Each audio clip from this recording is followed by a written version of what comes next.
دوستوں السلام علیکم، کیسے ہیں آپ؟ امید ہے آپ لوگ ٹھیک ہوں گے۔ دوستوں کتاب ہے میرے پاس نگارشات پبلیکیشنز کی پاکستانی سیاست میں گدی نشین کا کردار۔ پاکستان کے وہ دربار پیر و گدی نشین جنہوں نے پاکستانی سیاست میں اثرات مرتب کیے اور نمایاں کردار ادا کیا، ذبیح اللہ بلگن صاحب کی یہ کتاب ہے۔ اور ذبیح اللہ بلگن صاحب ایسے موضوعات پر پہلے بھی لکھتے رہے ہیں، کافی کتابیں ان کی آئی ہیں، اور یہ بھی ذرا ایک ڈفرینٹ موضوع ہے، یونیک موضوع۔ جو دربار ہیں صوفیہ کے یا صوفیہ کے بارے میں عام طور پہ یہ سمجھا جاتا ہے کہ وہ جو ہے وہ ریاستوں سے، حکومتوں سے، درباروں سے، جو ریاستی اور حکومتی دربار ہوتے ہیں ان سے دور رہتے ہیں، اور وہ رشد و ہدایت کا کام کرتے ہیں، اور ان کے یہاں لوگ جو ہے وہ جو ہوتے ہیں وہ آتے ہیں اور ہدایت پاتے ہیں، اور وہاں انسانیت کا درس ہوتا ہے، اس طرح کی بات ہوتی ہے۔ پاکستان میں کیونکہ پاکستان کی سیاست بڑی پیچیدہ ہے اور پاکستان کی سیاسی معاملات بھی بڑے پیچیدہ ہیں، تو پاکستان کی سیاست میں گدی نشینوں کا جو کردار ہے اس پر بہت ہی مبسوط اور بہت ہی ڈیٹیل کتاب انہوں نے یہ لکھی ہے۔ شروع میں اگر آپ اس کتاب کو دیکھیں تو شروع کے اندر جو موضوع ہے وہ ہے تصوف، پاک و ہند مشائخ اور صوفیہ کی آمد کس طرح ہوئی، اور وہ کس طرح یہاں آئے، وہ کس کس علاقوں میں کن کن آباد ہوئے، اور کس طریقے سے انہوں نے رشد و ہدایت کا سلسلہ شروع کیا، اور اسلام کی ابتدا کے بعد سے جو ہے وہ ہندوستان اور پاکستان جو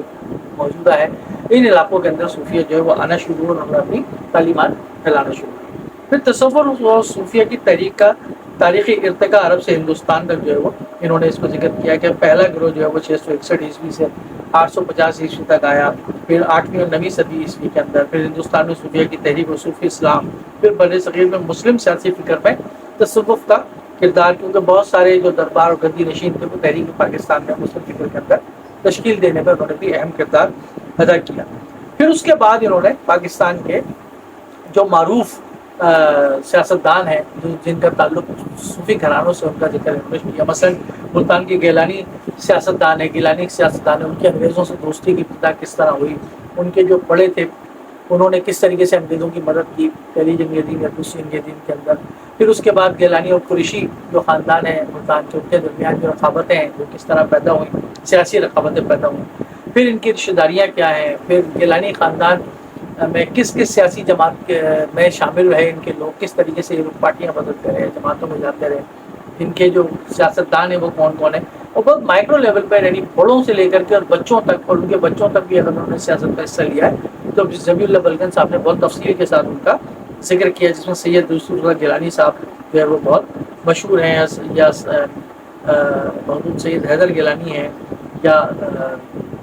بہت سارے لوگ ہیں ان کے خاندان کے موجود ہیں سیاست میں۔ پھر حضرت بہاؤالدین زکریا ملتانی کے گدے نشین قریشی خاندان جو گیلانی خاندان کا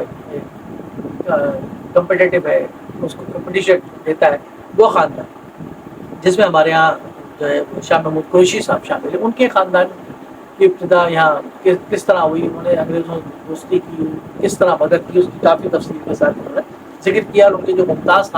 سیاستدان تھے جن کا صوفیہ کے سلسلے سے بھی تعلق تھا، گدی سے بھی تعلق تھا، انہوں نے پاکستانی پولیٹکس میں کس کس جماعت سے کس کس کب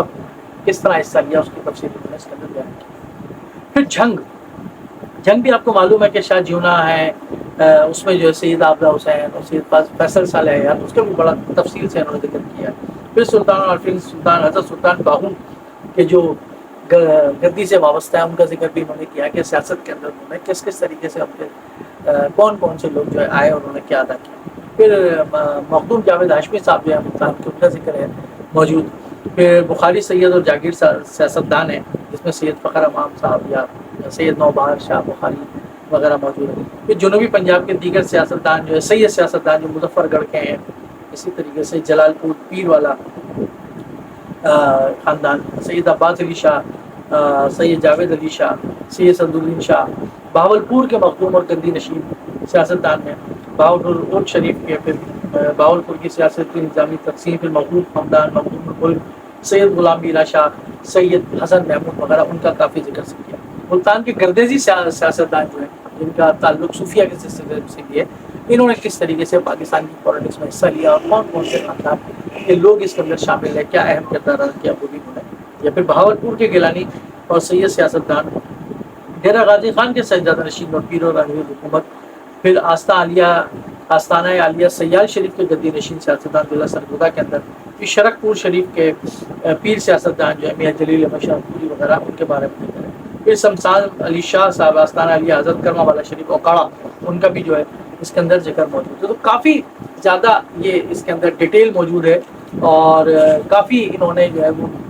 صوفیہ کے خاندان سے تعلق رکھنے والے یا ان سے نسبت رکھنے والے بہت سارے جو پاکستان کی سیاست میں معروف ہیں، انہوں نے کس طریقے سے پاکستان کی کون کون سی پارٹی کے ساتھ کب کب ہاتھ ملایا، کیوں ہاتھ ملایا، اور اس میں ان کے مفادات کیا تھے انگریزوں کے زمانے سے لے کے پاکستان کی سیاست تک، اس کتاب کے اندر ذبیح اللہ برجن صاحب نے بہت تفصیل سے لکھا ہے۔ اس میں صرف ایک چیز میں یہ کہنا چاہوں گا آخر کے اندر، کتاب بہت اچھی ہے، پڑھنی چاہیے نگار شاہ کو۔ اس میں لکھا پاکستانی سیاست میں گدی نشینوں کا کردار، پاکستان کے وہ دربار پیر و گدی نشین جنہوں نے پاکستانی سیاست میں اثرات مرتب کیے، نمایاں کردار ادا کیا۔ انہوں نے سندھ کے جو پیر فقیر خاندان ہیں، جو صوفیہ سے نسبت رکھتے ہیں اور سیاست میں بھی سارے دمدسے کرنے کی، بلوچستان کے کچھ لوگ، یا کے پی کے اندر بہت سارے ایسے خاندان رہے ہیں جنہوں نے پاکستان کی سیاست میں بہت اہم کردار ادا کیا، اس کو انہوں نے ٹچ نہیں کیا۔ زیادہ جنوبی پنجاب اور پنجاب کے وہ علاقے، جنوبی پنجاب کے سرگودا، اوکاڑا، ڈیرے غازی خان وغیرہ، ان کو انہوں نے زیادہ موضوع بحث بنایا۔ مجھے امید ہے کہ آئندہ کسی کتاب کے اندر وہ پاکستان کے جو باقی جو صوبے ہیں ان کے اندر جو پیر فقیر اور صوفیہ کے سلسلے رہے ہیں، اور ان کے توسل سے یا ان سے نسبت رکھنے والے جو لوگ ہیں جنہوں نے پاکستان کی سیاست میں حصہ لیا اور پاکستان میں اچھا یا برا جو کچھ بھی کہ اس کے بارے میں بھی ذبیح اللہ برجن صاحب ضرور لکھیں گے۔ بہرحال کتاب بہت اچھی ہے، اس کو ضرور پڑھا جانا چاہیے تاکہ ہماری سیاسی تاریخ کا ایک رخ، ایک نیا رخ بھی لوگوں کے سامنے آ سکے۔